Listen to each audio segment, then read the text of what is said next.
Hi guys, so I'm Sean, I'm from WeSUP Paddleboard Centre. Paddleboarding has become super popular, and a great thing you can do is head off on a day trip. So I've got a few bits here that I take when I'm paddling off around the coastline. I've got my towel. It's always pretty inviting when you want to get in for a swim. You're going to need to get yourself nice and dry when you get back on to go paddling again. I've got a first aid kit. You never know what's going to happen. You might need a plaster for a blister, or you've burned yourself on your stove or something like that. First aid kit's a great idea.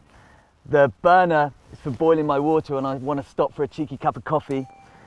Obviously I got my cup for that. I tend to carry some dehydrated food, so taking some cutlery as well, it's a good idea. I got my mobile phone, which is really great bit of safety kit if I need to call home or someone needs to get hold of me.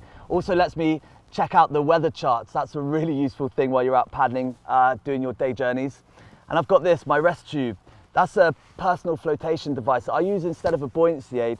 Again, you never know what's going to happen, so just having that kind of secondary safety kit is a really good idea.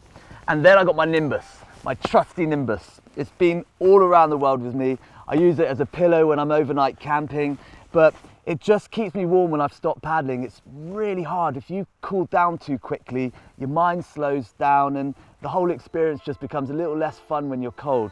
It's lightweight, super packable, and just keeps you toasty warm.